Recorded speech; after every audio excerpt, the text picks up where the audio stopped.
मैं बस निकलने ही वाली थी यार, वो आदि के ट्यूटर आने वाले हैं तो मैं बस उन्हीं का वेट कर रही हूँ। नमस्ते मैडम। नमस्ते, आप कौन? आपके बेटे आदि का होम ट्यूटर। प्रिया, मैं कॉल बैक करती हूँ अभी। तुम नितिन हो? जी। आओ अंदर। एक मिनट, ये चप्पल आप बाहर उतार देना प्लीज, क्योंकि हम बाहर के स्लीपर्स ना घर में यूज नहीं करते हैं। Okay. So coming straight to the point, आप मेरे बेटे को पढ़ा पाएंगे? यस मैम, मैं एक एक्सपीरियंस टीचर हूँ और मैंने कई बच्चों को पढ़ाया है। मुझे नहीं लगता तुम पढ़ा पाओगे। एक ना इंग्लिश कोट है, मैं हिंदी में एक्सप्लेन करती हूँ। इंसान की पहचान ना उसके जूतों से होती है, और इंसान को पहचानने में ना मैं कभी चूक नहीं करती। द पॉइंट इज कि मेरे बेटे का आईसीएसई बोर्ड है और सब कुछ इंग्लिश में ही होता है, और तुम्हें देख के लग रहा है कि तुम किसी गांव से बिलोंग करते हो। तुम्हारा रहन सहन, तुम्हारे कपड़े, सब कुछ। और मेरा बेटा आदि अगर तुमसे ट्यूशन्स लेगा तो वो बिल्कुल तुम्हारे जैसा बन जाएगा, जो कि मैं बिल्कुल नहीं चाहती। सो बुरा मत मानना, मैं बस फैक्ट्स बता रही थी। I hope you understand. नहीं मैम, मैं बुरा नहीं मान रहा हूँ।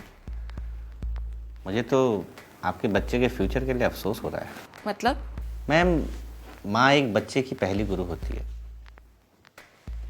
और जिस माँ की ऐसी सोच हो वो बच्चा आगे चलकर क्या करेगा। कहना क्या चाहते हो तुम? मैम, आपने मुझे बहुत कुछ बोला और मैंने आपको बगैर टोके सुना। अब मैं आपसे कुछ कहूँगा लेकिन आप नाराज मत होइएगा। शायद आपने ना अनपढ़ होने की परिभाषा गलत किताब में पढ़ लिया।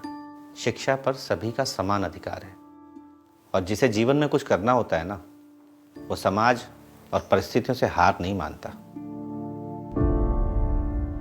आपने मुझे कहावत सुनाई ना, मैं भी आपको एक कहावत सुनाता हूँ।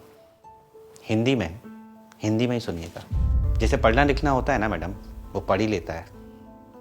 उसके लिए उसे शहर या अच्छे इंस्टीट्यूट की ज़रूरत नहीं होती, अच्छे कपड़ों की ज़रूरत नहीं होती। अनपढ़ वो नहीं होता जिसे पढ़ना लिखना ना आए। अनपढ़ वो होता है जिसे लोगों की इज्जत करना ना आए, जो दूसरे की शिक्षा का स्तर उसके कपड़ों से आके। गांव वाले ऐसा नहीं करते मैडम, वो सबकी इज्जत करना जानते हैं।